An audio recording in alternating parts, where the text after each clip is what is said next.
ذهب ويلبسون ثيابا خضرا من سندس واستبرق متكئين فيها على الأرائك نعم الثواب وحسنت مرتفقا۔ تو ساتھ ہی یعنی کہ اس وقت جب جو لوگ ستائے جا رہے تھے، مال جن کے پاس کم تھا، تو اللہ سبحانہ تعالیٰ ان کو یہاں پر فوراً تسلی دیتے ہیں کہ بے شک جو اچھے کام کرتے ہیں، نیک عمل کرتے ہیں، ایمان لانے کے بعد بے شک ہر طرح کی تنگی کو برداشت کرتے ہیں، تو ان کا وہ یہ نہ سمجھیں کہ ان کا اجر ضائع ہو جائے گا، بلکہ وہ تو ایسے باغوں میں ہوں گے جن کے نیچے نہریں بہتی ہیں۔ پھر اوپر سے ان کو خوشخبری کیا دی گئی کہ ان کو سونے کے کنگن پہنائے جائیں گے۔ اگر یہاں پر ان کے پاس یہ چیزیں نہیں ہیں اور دوسرے ان کا مذاق کفار اڑا رہے ہیں، تو اور سبز لباس پہنایا جائے گا ریشمی، اور ایسی مسندوں پر بیٹھے ہوں گے تکیہ لگائے ہوئے۔ تو کتنی اچھی یہ جگہ ہے اور کتنا اچھا یہ اجر ہے اور کیسی یہ آرام گاہ ہے۔ تو اللہ سبحانہ و تعالیٰ سے ہمیں جب بھی کبھی اس طرح سزا کی آیت آئے تو ہمیں فوراً اپنے لیے دعا کرنی چاہیے کہ اللہ ہمیں ان میں سے نہ بنانا۔ تو جب اس طرح سے خوشخبری کی آیت آئے تو فوراً جو ہے ہمیں،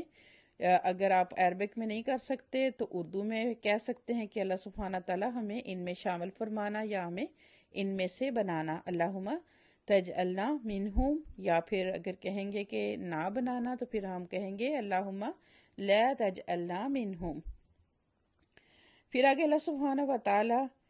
فرماتے ہیں وَاضْرِبْ لَهُم مَثَلَ الرَّجُلَيْنِ جَعَلْنَا لِأَحَدِهِمَا جَنَّتَيْنِ مِنْ أَعْنَابٍ وَحَفَفْنَاهُمَا بِنَخْلٍ وَجَعَلْنَا بَيْنَهُمَا زَرْعًا۔ اور آپ مثال بیان کیجئے دو آدمیوں کی جن میں سے ایک کے لیے ہم نے دو باغ انگوروں کے بنائے اور ہم نے باڑ بنا دی ان دونوں کے ارد گرد کھجور کے درختوں کی، اور ان دونوں میں کے درمیان کھیتی بھی۔ تو ایک یعنی کہ خوبصورت نقشہ یہاں پر کھینچا گیا کہ آپ، اللہ سبحانہ تعالیٰ فرماتے ہیں کہ آپ ان دو شخص جو آدمی تھے، جو دو دوست تھے، ان کی یہاں پر آپ مثال دیں کہ دونوں میں سے ایک کے لیے ہم نے دو باغ، یعنی کہ ایک تو وہ انگور تھے اس میں اور کھجوریں تھیں جو کہ بہت ہی زیادہ ویلیوبل چیزیں تھیں، تو بنائی۔ اور پھر ساتھ ہی کیا تھا کہ جو ان کی آپ جو چار طرف کی جو دیواری تھی وہ بھی کیا تھا کہ کھجور کے درخت تھے ارد گرد نا۔ تو ایک تھوڑی دیر کے لیے امیجن کریں، ایک تو آلریڈی باغ ہے جس میں انگور ہیں اور بہت سارے پھل ہیں، اور پھر جو ان کی جو چار دیواری وہ بھی ایک عام نہیں ہے، اس میں بھی کیا ہے کہ کھجور کے درخت ہیں۔ پھر اللہ سبحانہ و تعالیٰ فرماتے ہیں کِلْتَا الْجَنَّتَيْنِ آتَتْ أُكُلَهَا وَلَمْ تَظْلِم مِّنْهُ شَيْئًا وَفَجَّرْنَا خِلَالَهُمَا نَهَرًا۔ یہ دونوں باغ اپنے اپنے پھل لائے اور نہ کم ہوئی ان سے کوئی چیز اور ہم نے جاری کر دی ان کے درمیان نہریں۔ تو پھر اللہ سبحانہ تعالیٰ فرماتے ہیں کہ دونوں باغ جو تھے وہ خوب پھل لائے، اور پھر یہی نہیں، ساتھ ہی ہم نے جاری بھی کر دی دو نہریں، یعنی کہ اس کو پانی کی بھی سہولت دے دی۔ وَكَانَ لَهُ ثَمَرٌ، اور جو باغ جس کے لیے یعنی یہ سب کچھ تھا، فَقَالَ لِصَاحِبِهِ وَهُوَ يُحَاوِرُهُ أَنَا أَكْثَرُ مِنْكَ مَالًا وَأَعَزُّ نَفَرًا۔ اب اللہ سبحانہ تعالیٰ فرماتے ہیں کہ جس کو ان دو ساتھیوں میں سے، دو دوستوں میں سے ایک کو دیا، تو اس نے کیا کیا کہ اس کی بدبختی کہہ لیں یا اس کی بدقسمتی کہہ لیں کہ اس نے اپنے ساتھی سے بجائے کہ اللہ تعالیٰ کی نعمتوں کو پانے کے بعد شکر ادا کرتا، اس نے کہا اپنے ساتھی سے، اپنے دوست سے کہ دیکھو میں تو مال میں بھی اور عزت میں بھی تم سے بہت زیادہ ہوں۔ بس یہی اس کی بدقسمتی تھی، اس کو یہ نہیں پتا تھا کہ جس اللہ سبحانہ تعالیٰ نے مجھے دیا ہے وہی لینے پہ قادر ہے اور وہی اس کو دینے پہ قادر ہے۔ لیکن یہاں ہمیں بہت بڑا لیسن اس آیت سے ملتا ہے کہ اگر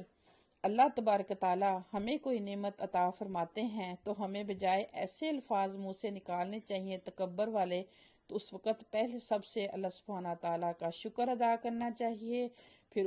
اس نعمت کو دوسروں کے ساتھ جو ہے وہ شیئر کرنا چاہیے۔ یہی اللہ تعالیٰ کو پسند ہے، نہ کہ انسان نعمت پانے کے بعد تکبر میں آ جائے اور دوسروں کو حقیر جانے۔ یہ تو پھر وہ ہو گئی نا، شیطان کی بات ہو گئی۔ شیطان کا بھی یہی رویہ تھا، اس کو بھی جب اللہ سبحانہ و تعالیٰ نے کہا کہ آدم علیہ السلام کو سجدہ کرو تو اس نے کیا کیا، اس نے انکار کر دیا۔ اس نے کہا میں تو اس سے بہتر ہوں، کیونکہ مجھے آپ نے آگ سے بنایا اور اس کو آپ نے گارے سے یا بدبودار مٹی سے بنایا۔ تو انسان اور ہم بھی ایسا ہی کرتے ہیں قدم قدم پر۔ اس کے بعد جب پھر ہمیں پریشانی آتی ہے تو پھر ہم کہتے ہیں اوہ کیا ہو گیا، میرے ساتھ ایسا کیوں ہوا، میں نے کیا کیا۔ لیکن یہ آیا ہمیں جب ہم ہر فرائیڈے ہر جمعے کو اس سورہ کو پڑھتے ہیں تو یہ ہمیں یہ میسج یہ آیا دیتی ہے کہ ہم جو بھی بولیں جو بھی کریں، ہمارے جو ایکشن ہیں ان کو سوچ سمجھ کر کریں۔ پھر دوسری غلطی وہ کیا کرتا ہے، وَدَخَلَ جَنَّتَهُ وَهُوَ ظَالِمٌ لِنَفْسِهِ قَالَ مَا أَظُنُّ أَن تَبِيدَ هَٰذِهِ أَبَدًا۔ اور جب وہ داخل ہوا اپنے باغ میں اور وہ اپنی ہی جان پر ظلم کرنے والا تھا، اس نے کہا کہ میں نہیں خیال کرتا کہ یہ باغ یعنی کہ جو ہے کبھی بھی ختم ہوگا، کبھی بھی تباہ ہوگا۔ وَمَا أَظُنُّ السَّاعَةَ قَائِمَةً، اور میں یہ بھی گمان نہیں کرتا کہ قیامت کبھی برپا ہوگی۔ وَلَئِن رُدِدتُّ إِلَىٰ رَبِّي لَأَجِدَنَّ خَيْرًا مِّنْهَا مُنقَلَبًا، اور اگر ایسا ہوا بھی تو پھر میں اپنے رب کی طرف تو یقیناً، یعنی کہ اگر قیامت آ بھی گئی میں واپس گیا بھی تو پھر یہ ہے کہ میں یقیناً اس سے زیادہ اور اس سے بہتر جو ہے وہ پاؤں گا، یا بہتر پلٹنے والی جگہ مجھے ملے گی۔ یعنی کہ خوش فہمی انسان جو ہر وقت جس سے وہ نکلتا ہی نہیں ہے، خود سے ہی وہ سارے فیصلے کر رہا ہے۔ اور جیسے کہ ہمارا بھی یہی خیال ہوتا ہے کہ میجورٹی کا، کہ جب ہمیں کوئی نعمت ملتی ہے تو پھر ہم کیا کرتے ہیں، ہم یہی سمجھتے ہیں کہ پتہ نہیں بس ہم اللہ سبحانہ تعالیٰ کے کتنے پیارے ہیں، اسی وجہ سے یہ ساری چیزیں ہمیں مل گئی ہیں۔ کبھی بھی یہ نہیں سوچتے کہ اللہ سبحانہ و تعالیٰ ہمیں دے کے بھی آزماتے ہیں اور لے کے بھی آزماتے ہیں۔ تو ان ساری باتوں سے ہمیں راہ عمل کی بات یہی ملتی ہے کہ کوئی بھی بات، کوئی بھی کام جب بھی ہم کریں تو سب سے پہلے اللہ کا شکر، اللہ تعالیٰ کا ڈر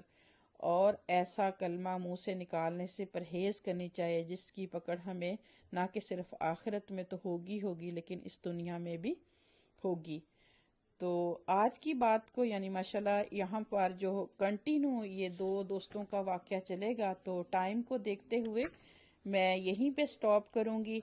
اور آگے پھر انشاءاللہ بات کنٹینیو یہیں سے کریں گے۔ امید کرتی ہوں کہ آپ ان ساری آیات پر غور و فکر کریں گے اور اپنی جو ہے وہ